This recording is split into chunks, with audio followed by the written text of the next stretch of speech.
a nossa fisioterapeuta vai explicar pra gente como a gente pode cuidar da diástase pós-parto, mas também a gente aproveita, porque não é todo dia que a gente tem profissionais maravilhosos assim, pra gente falar um pouquinho também sobre aquelas pessoas que não tiveram filhos, mas que sofreram com sobrepeso, tem homens que querem ser ajudados e não sabem como. Aí a gente pode dar uma pincelada também para ajudar essas pessoas, não é verdade? Exatamente. Seja bem-vindo ao nosso programa, tudo bem? Tudo bom, prazer estar aqui, grande nosso. prazer. Que bom, e a gente poder falar sobre esse assunto que incomoda tantas mulheres, né? Principalmente quando aquela mulher teve filhos e filhos gêmeos, né? E aí a gente sabe que, às vezes, um filho bem maior, né? Ou, enfim, aquela mulher teve um barrigão e quando ela volta, se recupera, fica aquela diástase ali incomodando aquela mulher. E muitas vezes ela se cala, guarda dentro de uma cinta, guarda dentro de uma roupa, mas não é totalmente feliz, né? Incomodada, não é isso? Exatamente. A gente associa muito a diástase ao pós-parto, porque de fato a gente encontra uma grande quantidade de mulheres no pós-parto evoluindo com diástase, mas a diástase ela não se resume só ao pós-parto. Você falou muito aí de homens, de pessoas obesas, né? Praticantes de atividade física de alto impacto, alguns fisiculturistas, né?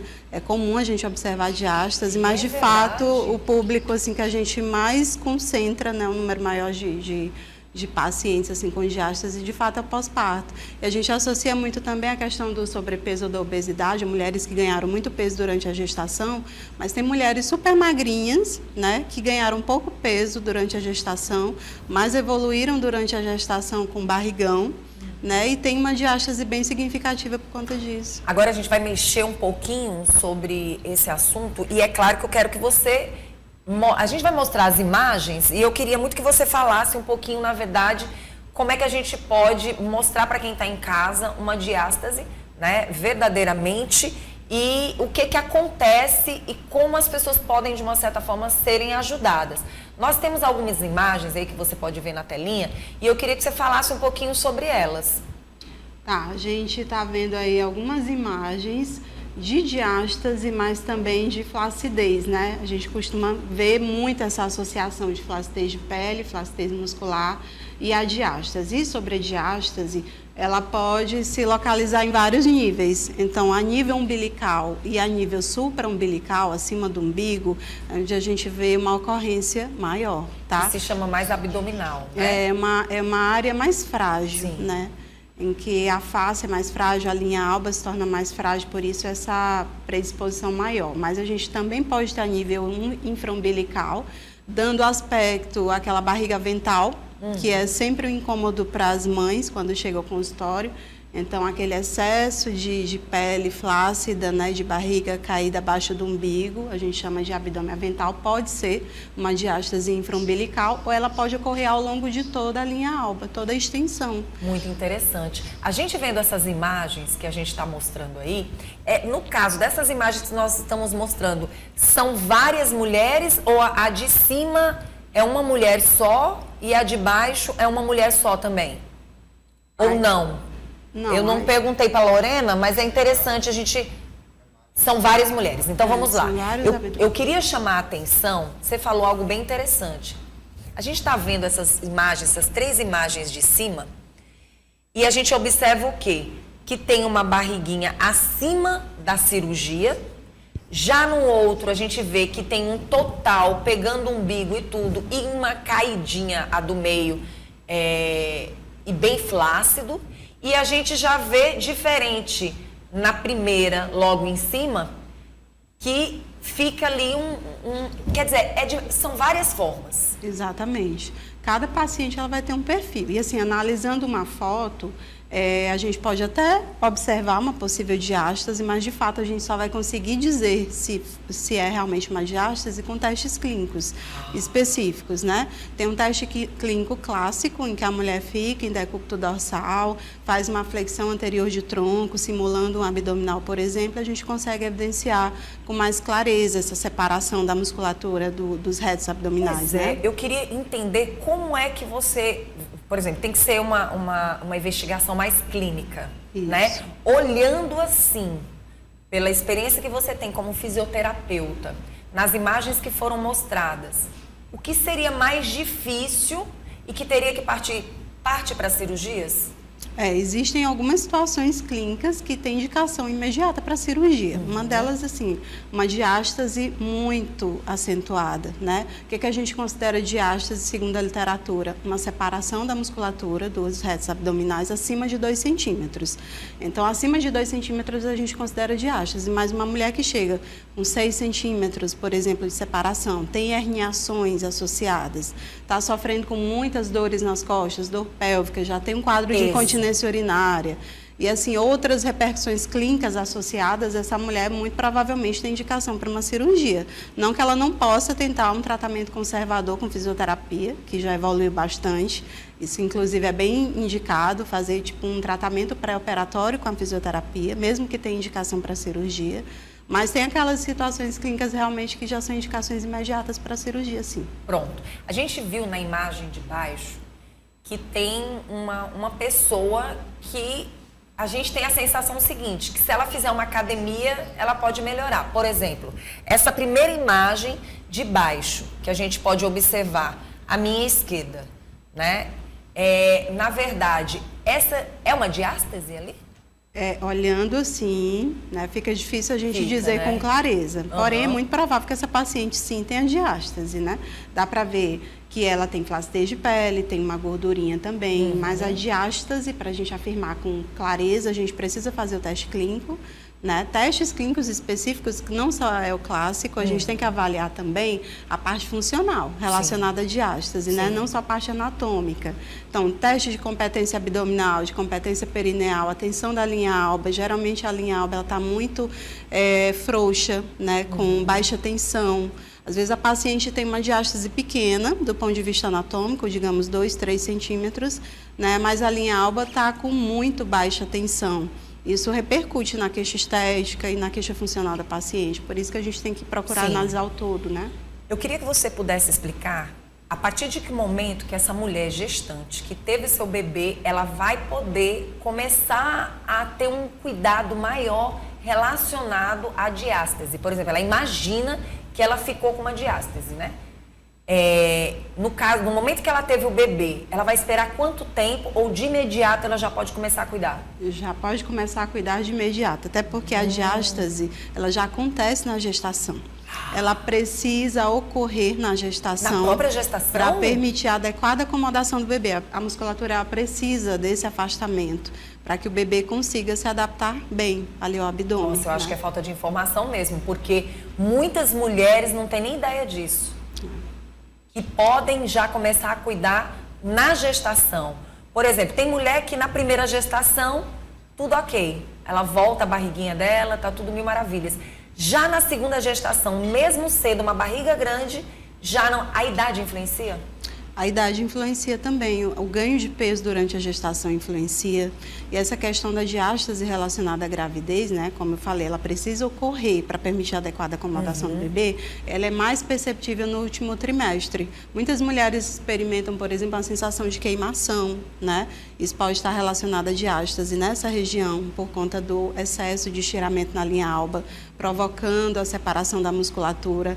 Assim, é de se esperar que essa diástase, que a gente chama de fisiológica durante a gestação, né, porque é normal acontecer, que ela regrida no pós-parto. Só que mais da metade das mulheres permanecem com essa diástase, né, aumentada de forma desproporcional, né, tanto do ponto de vista anatômico quanto funcional, e permanece muitas vezes por meses, a gente por anos, né? E por isso que é importante, é muito importante tratar, porque tem as repercussões clínicas, funcionais, assim, relacionadas a ela. Por isso que hoje a gente vê muito dentro das maternidades o fisioterapeuta sendo bem visto, né? Eu acho que já deveria estar há muito tempo, mas a gente percebe que hoje o fisioterapeuta ele está realmente bem dentro da maternidade. Em algumas situações o fisioterapeuta está ali acompanhando essa gestante, né? E aí eu queria que você falasse também sobre a questão das formas de tratamento. A gente tem também algumas imagens aí que a gente pode mostrar para quem está assistindo o nosso programa. Você como fisioterapeuta, quais são então as formas de tratamento hoje? Para a diástase. Isso. Tá, tem uma série de abordagens. Então, a gente começou a falar sobre diástase de uma forma mais profunda há pouco tempo. Sim. Né? E a gente ouviu falar e tem ouvido falar muito nos exercícios hipopressivos, por exemplo. Né? No LPF, né? Tem hoje em dia várias escolas de hipopressivo. Eu fiz várias formações, na formação original, foi assim que eu comecei a descobrir a diástase mais a fundo. Só que hoje em dia a gente já tem um conhecimento bem mais aprofundado sobre diástase e sabe que o hipopressivo ele não é a única técnica disponível, né? Então eu trabalho com hipopressivo todos os dias, né? Mas existem os exercícios específicos para ativações musculares de abdômen, de períneo, se a gente já começa com a mãe internadinha na maternidade. O foco não é exatamente a diástase nesse primeiro momento, né? Porém, a gente já tem que ir começando a dar esses estímulos que são perdidos durante a gestação e no pós-parto fica muito mais evidente aquela sensação que de fato é de tudo fora do lugar, né? A mulher não tem essa percepção muscular. É bom já começar a dar essas ativações desde o início, já pensando na questão da diástase e no tratamento da diástase logo à frente. O meu foco mais específico para a diástase, muitas mães vêm até a mim e perguntam: Eli, eu já tive bebê, estou com cerca de 1 mês, 2 meses, quase 2 meses de pós-parto, posso começar o tratamento? E fiz uma cesariana, por exemplo, eu gosto de esperar esse tempo, de 2 meses ou até 3 meses no pós de cesariana, porque a gente precisa respeitar outras coisas, por exemplo, o tempo de cicatrização. Sim. O próprio retorno da musculatura, retorno dos órgãos. Eu gosto de focar nesse tempo para poder focar na diástase, né, para a gente fazer tudo com mais segurança. Mas esse foco na parte de ativações musculares e tal, a gente já pode dar desde o início, desde as primeiras 24 horas do pós-parto. Vocês costumam usar no tratamento as mãos ou não? Tem aparelhos para isso? Tem aparelhos também, mas essa parte de ativações musculares, a gente faz os comandos, ensina a paciente a associar essas ativações musculares com exercícios respiratórios.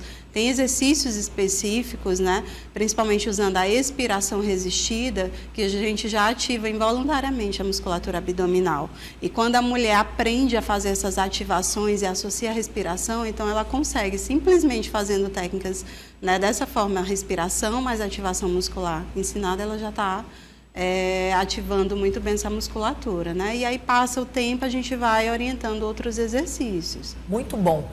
Bom, a questão da prevenção, vamos chamar a atenção para quem está assistindo o nosso programa agora, a gestante. Por exemplo, você falou da cesariana, né? Mas tem também o parto normal. Sim. O que mais pode agravar essa diástase? É uma cesariana ou um parto normal? Porque a gente percebe que uma boa parte das mulheres que fizeram uma cirurgia bem mais profunda, que tinham um bebê bem maior, elas ficam com algo que incomoda um pouco acima da cirurgia. E isso cai sobre a cirurgia. E isso muitas vezes não se consegue recuperar, né? E isso incomoda muitas mulheres gestantes. Sim. Agora, a via de parto, ela não interfere na diástase. Então, independentemente da mulher ter um parto normal ou cesariana, né, ela vai ter diástase da mesma forma, né? A gente precisa avaliar isso no pós-parto. É claro que uma mulher que se submeter a uma cesariana, por conta do corte, ela vai ter outras repercussões, muitas vezes estéticas, né? Aquele corte com aderências ou com fibrose, com excesso de pele em cima ou de gordura. Se a mulher ganhou muito peso durante a gestação, vai incomodar muito mais ela do ponto de vista estético. Mas em relação à diástase, isso independe. Parto normal, cesariana, ela vai ter. Eu quero que você veja essa imagem, que os meninos já colocaram aqui, que eu quero muito que você observe, você nos explique em que situação a diástase está funcionando, está acontecendo aí no corpo. Olha, dá para perceber, eu falei lá no início sobre os níveis, né, de diástase. Então, ali a nível umbilical, a gente já vê essa separação ali na região do umbigo. E é uma separação que vem de cima a baixo, né? Exatamente. Abrindo, né? Abrindo a musculatura. Isso já acontece na gestação, precisa acontecer, né? E essa imagem, ela mostra uma diástase a nível umbilical, supraumbilical e infraumbilical também. Então, a nível de toda a linha alba. Por isso que você explicou que a olho nu é difícil de você realmente dizer. E às vezes as pessoas confundem, né? Principalmente em mães muito magrinhas, então às vezes é muito difícil a gente identificar. Eu ontem avaliei, né, no meu consultório uma paciente com 47 quilos, né, uma mãe com 47 quilos, super magrinha. Ela ganhou muito pouquinho de peso na gestação, mas teve um barrigão e evoluiu no pós-parto com muita flacidez de pele. E a diástase dela está com 5 centímetros a nível umbilical e supraumbilical. Então, uma diástase bem significativa. Enquanto eu pego outras pacientes com peso superior, né? E com diástase menor, né? Do ponto de vista anatômico. Então, a gente vê situações muito diversas. Por isso que a gente precisa avaliar bem. Cada mãe dessa vai ter abordagens diferentes por isso. A prática, por exemplo, dos exercícios físicos. Mulheres que praticam academia, fazem exercícios físicos durante a gravidez. Essa mulher também pode ter problemas de diástase? Pode, mas a gente precisa lembrar que exercício físico é bom da gente incentivar. Não todas as atividades físicas, sim, ou todos os exercícios, logicamente, né?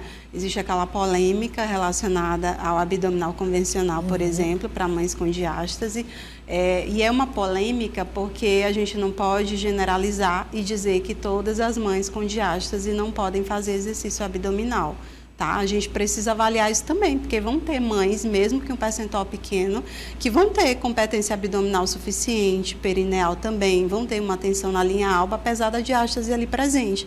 Enquanto que a maioria, infelizmente, a gente não vai observar isso. E, num primeiro momento, a gente vai contraindicar esses exercícios, né? Mas aí, depois, vamos liberar. A fisioterapia está para preparar a paciente para o retorno à atividade física, para que ela possa um dia fazer a prancha, né? Que naquele momento também está contraindicado, abdominal convencional. Essa mulher que fez o tratamento, no caso, pode voltar ou se torna algo crônico?